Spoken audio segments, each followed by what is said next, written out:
Leaving Earth is not just a journey of distance.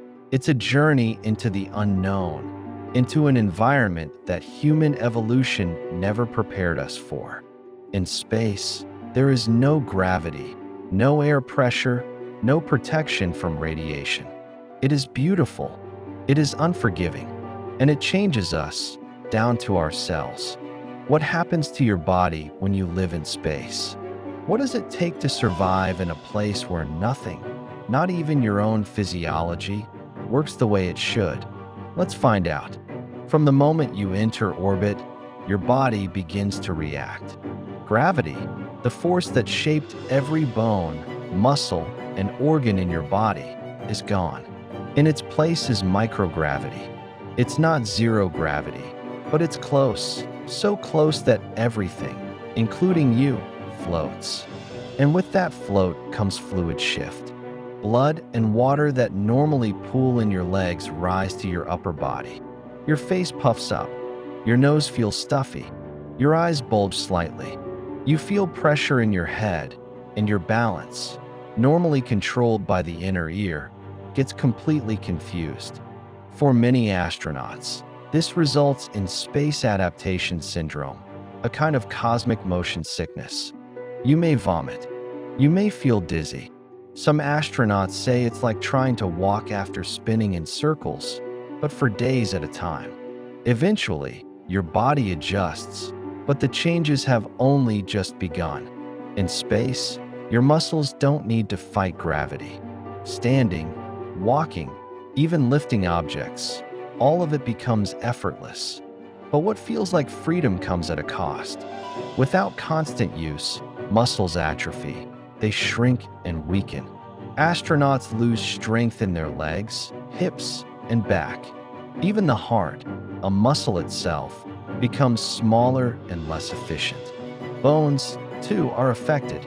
On Earth, bones are strengthened by weight-bearing activity. In microgravity, that stimulus disappears. As a result, astronauts lose bone density at a rate of 1 to 2% per month, especially in the spine, hips, and legs. That's faster than osteoporosis in elderly patients. To counteract this, astronauts must exercise at least 2 hours every day. They use resistance machines that mimic weightlifting, specially designed treadmills with harnesses, and cycling machines bolted to the walls. But exercise only slows the loss. It doesn't stop it completely. The cardiovascular system is finely tuned for Earth's gravity. In space, it must recalibrate. Without gravity pulling blood downward, the heart pumps against less resistance. It becomes more efficient at first, but then begins to weaken from underuse. Astronauts often return to Earth with orthostatic intolerance. Their bodies can't regulate blood pressure properly. Standing becomes difficult. Some faint or feel lightheaded when they try to walk again. Over time, the body reduces overall blood volume, thinking it has too much. Veins become less responsive. The balance of salts and fluids shifts. These effects usually reverse after returning to Earth, but they raise concerns for long-duration missions, like a trip to Mars, which could take over 2 years round trip. One of the most mysterious effects of space travel is what it does to your vision. More than 50% of astronauts on long missions report changes in eyesight. Some become nearsighted. Others have difficulty reading. These symptoms fall under a condition known as SANS, Spaceflight-Associated Neuroocular Syndrome. Why does it happen? The leading theory involves fluid shift. In microgravity, increased pressure in the skull and around the optic nerve may cause the eye to flatten, the optic disc to swell, and the retina to shift. This subtly changes the shape of the eye, and with it, your ability to focus. These changes can persist for months, and in some cases, years, after an astronaut returns to Earth. It's one of the greatest unsolved medical challenges in spaceflight today. Microgravity doesn't just change how your body moves. It changes how your brain processes the world.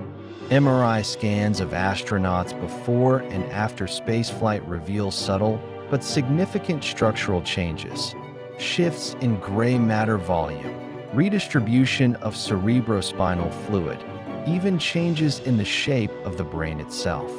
Sensory inputs, like sight, sound, and motion, are altered. Your brain must constantly adapt to the lack of gravity cues. This can lead to temporary confusion, balance problems, and altered coordination.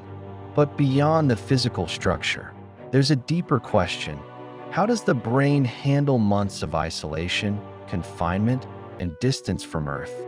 Life in space is lonely. No matter how many crewmates you have, you are always far from home. There's no wind, no rain, no trees. The colors are artificial. The days and nights are artificial. The food is prepackaged. The voices of your family are delayed.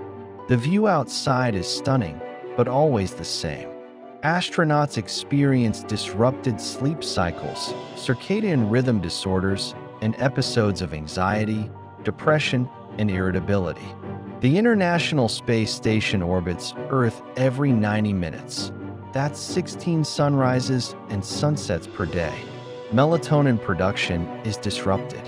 Sleep becomes elusive.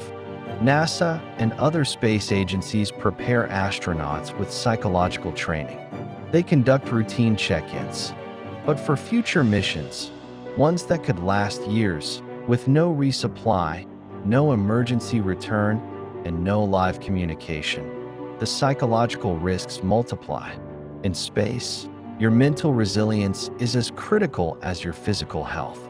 There is one threat in space you can't see, feel, or hear, but it may be the most dangerous of all: radiation. On Earth, we are shielded by the magnetic field and atmosphere.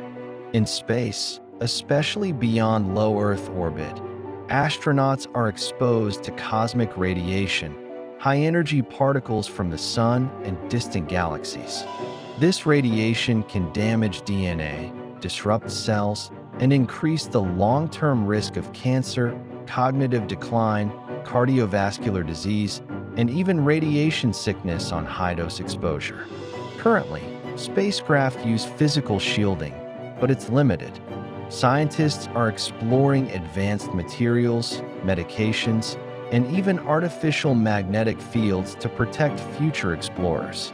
But as of today, radiation remains the greatest limiting factor for missions to the Moon, Mars, and beyond. And yet, despite all these challenges, the human body is incredibly adaptable. Some astronauts recover from space missions stronger than ever.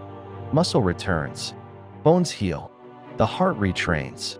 Even brain function can recover, sometimes better than before.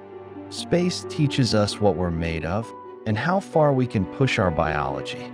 Every mission provides data, insights, and innovations that improve life on Earth and prepare us for the next leap forward.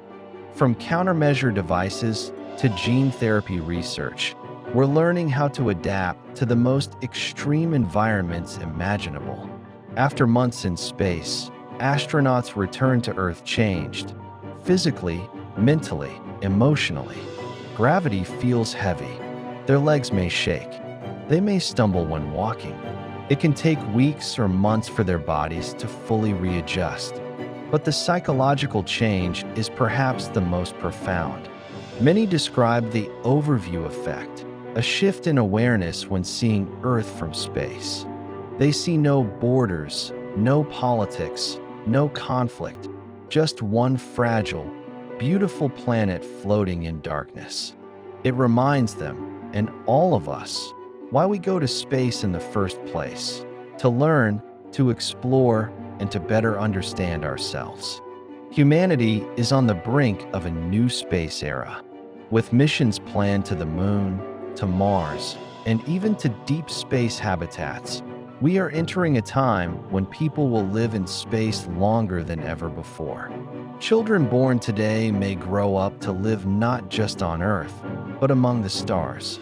To make that dream a reality, we must answer hard questions. not just about rockets and fuel, but about biology, medicine, psychology, and ethics. Space changes the human body.